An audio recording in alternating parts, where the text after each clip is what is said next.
Hello guys welcome back to my channel. आज चाहिँ हामी बिहान बिहान स्कुटरमा यस्तो चिसोमा नागढुङ्गाबाट तल झरिसकेका छौँ। हेर्नु कस्तो मजाले हुस्सु लागिरहेछ। अगाडिको पनि केही नदेखिने गरी उताबाट ट्रक आइरहेको छ। हामी कहाँ जान आँटेको भन्ने कुरा त हजुरहरूले टाइटल देखेरै थाहा पाइसक्नुभयो होला। अनि हामी मात्र नभएर हामीसँग चाहिँ कोही व्यक्तिहरू पनि हुनुहुन्छ र उहाँहरू को हुनुहुन्छ भन्ने कुरा चाहिँ हजुरहरूलाई इलेक्सनमा देखाउँछु। भिडियो लास्टसम्म हेर्दै गर्नु होला। कहाँ आइपुगेछौँ हामी भन त?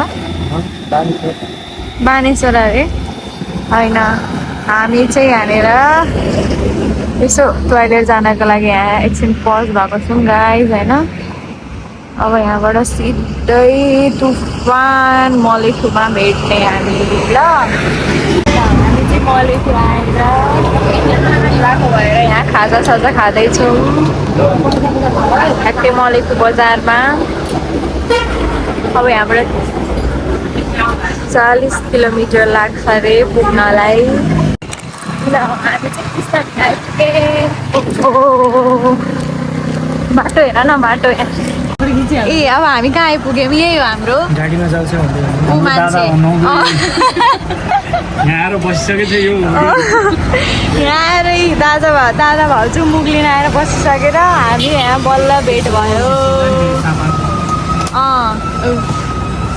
भाउजू कस्तो रहेछ अरे त्यो बाटो?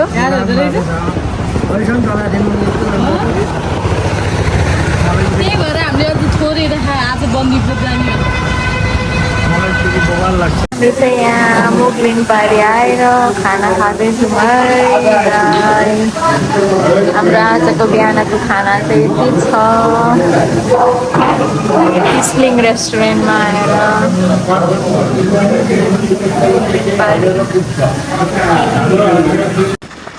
ल गाइस फाइनली म रिभेल गरिदिन्छु हामी कहाँ जाँदैछौँ रे। कौन है ये लोग?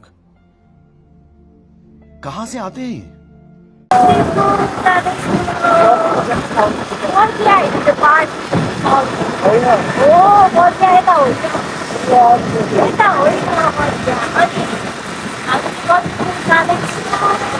बाटो हेर्नुहोस् यहाँ खतरा। ल अनि दादा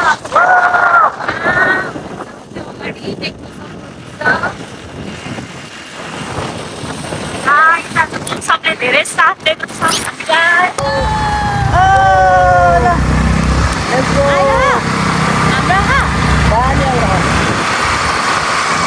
ल हामी सँगसँगै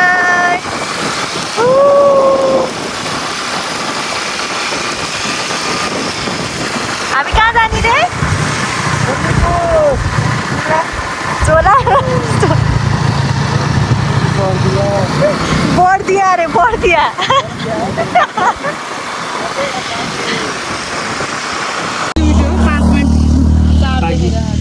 अझै 5 किलोमिटर बाँकी। ल हामी कहाँ आएको? बन्दीपुर जाने भनेको कहाँ आयौँ थाहा छैन। क्याम्पर डाँडामा त्यही केबल कारबाट आउनुपर्ने चाहिँ के हो? झन्डै केबल कारबाट डाँडा देखाउन लाने होइन र भने। खोइ यस्तो राम्रो रहेछ भ्यू चाहिँ, तर कहाँ आइपुग्यो केही थाहा छैन। केही थाहा छैन। ए डाँडाको टुप्पोमा आइपुगिसक्यौँ हामी। अझै कति बेर लाग्छ थाहा छैन। यहाँ खोज्दा उही कहाँ बस्ने भनेर खोज्दा ए बौलाइसक्यो मान्छे। यहाँ चौतारा मुनि आएर ह्याउ भइसक्यो।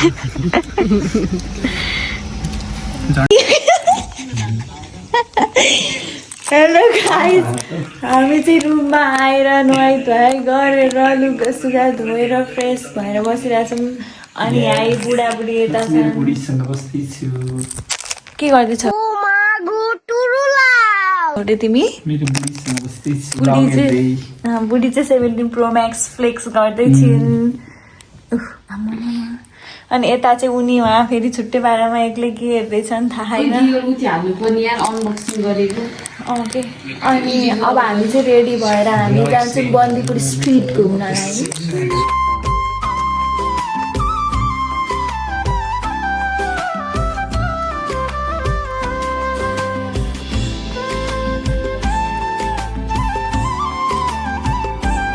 त्यो गुम्बा है हो खै गुम्बा ल जाउँ त्यो होइन होला भाउजूलाई हेर नि भाउजूलाई ओ क्यामेराम्यानको बुढी भाउजू समात ल हामी चाहिँ के खाँदैछौँ मडका चिया बन्दीपुरको हाय भाउजू भाउजू समात ल आयो होला नि सबैजना होइन बन्दीपुरको मडका चिया कस्तो छ टेस्ट गर्नु त भाउजूले फेरि मलाई कति धेरै माया गर्नुहुन्छ हेर न टिका छैन भनेर टिका लगाइदिँदै हुनुहुन्छ हामी ड्रेस लाएर कहाँ जाँदै रे हामी बन्दीपुर एक्सप्लोर गर्दैछौँ अब ड्रेस लाएर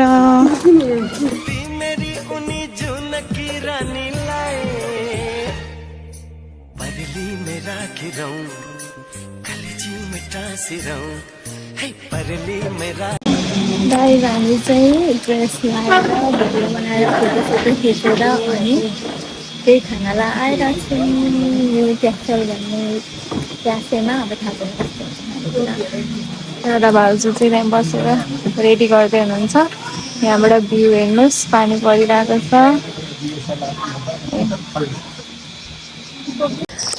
भाउजू कस्तो आयो हेर्नु त भाउजू कस्तो आयो हेर्नु त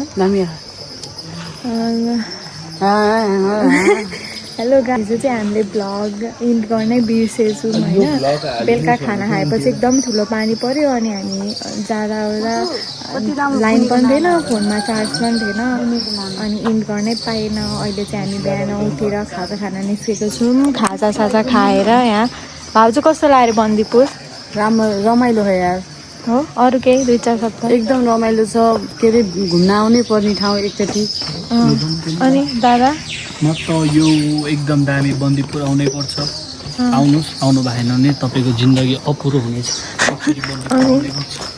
केही छैन ल अब चाहिँ हामी त्यहाँ माथि खानीमा के भन्ने ठाउँमा जान्छौँ अनि त्यहाँबाट हामी लाग्छौँ हाम्रो फेरि अर्को डेस्टिनेसनतिर खानीमाई मन्दिरमा जाँदैछौँ तर धेरै लामो उकालो छ यहाँ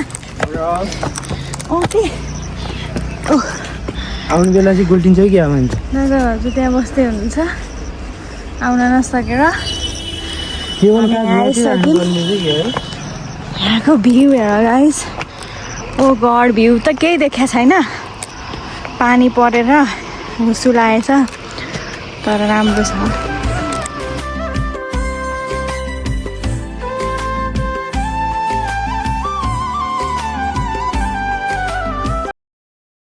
हामी यत्रो उकालो उक्लेर बल्ल थानीमाई मन्दिर आइपुग्यौँ यति धेरै उकालो कि यस्तो ठाडो उकालो कि दादाहरू चाहिँ त्यहाँ बसिराख्नु भएको छ हुसुले केही देखेको छैन यस्तो छ यहाँको अवस्था ऊ वहाँनिर एउटा मान्छे त्यहाँनिर घर बनाएर एक्लै बसेछ त्यो चाहिँ दादा को जस्तो मान्छेले बनाएको अरे त्यो चाहिँ हाम्रो गणेश मामाले बनाउनु भएको घर हो फ्युचरमा त्यस्तै ठाउँमा बस्नु नरुचाउनुहुन्छ मामा त्यही भएर भनेको मैले ऊ त्यो 2 तले घर उहाँ डाँडामा एक्लै भएको त्यो चाहिँ अब भोलिपर्सि मामा घर त्यहीँ आउने होइन भोलिपर्सि मामा घर आउँदा यस्तै ठाउँमा आउन पायो भने रमाइलो लाग्छ मलाई पनि वाउ टुडी खेलबाट देखेको भ्यू हेर केही देखेको छैन यहाँबाट ओ त्यहाँनिर केबल कार पनि देखेको छैन होला ऊ देख्नुभयो सानो सानो केबल कार त्यही हो नाच्नलाई रेडी भइराख्नु भएको छ 2 हात जोडेर उहाँलाई स्वागत गरौँ सँगै बसौला क्यामेराले सेल्फी नौला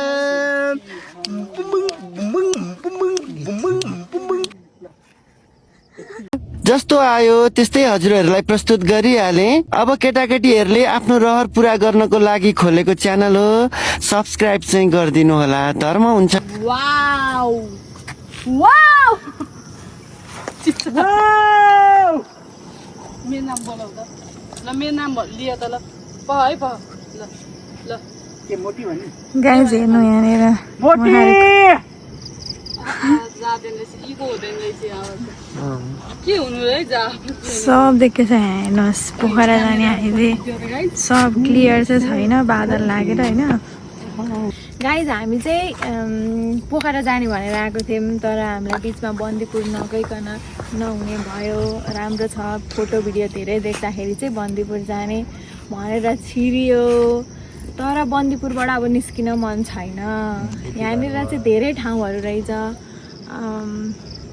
सिद्ध गुफा अनि माथि थानीमाई टुडिखेल अनि अरू के रामकोट गुम्बादेखि सबै कुरा राम्रो रहेछ त्यो भिलेजको नाम के भन्थ्यो होला त्यही भिलेज हो Bandipur village Bandipur village old village भन्ने रहेछ त्यहाँ पनि एकदम राम्रो थियो राम्रो त्यो बाटो एकदम राम्रो थियो यहाँबाट चाहिँ केबल कारहरू पनि देखिने रहेछ सबै उता तल पोखरा जाने बाटोहरू सबै देखिँदो रहेछ तर यहाँ पिरोले गर्दाखेरि चाहिँ आज हामीले केही देख्न पाएनौँ तर हामीले हिजो अलिअलि त हेरिसकेका थियौँ हजुरहरूलाई चाहिँ देखाउन पाएन हिजोको भ्लग इन्ड पनि गरेँ होइन अब यो बन्दीपुरको भ्लग यहीँ इन्ड हुँदैछ सबैजनाले राम्रोसँग हेर्नु होला ल by by by See you in next video. Yeah.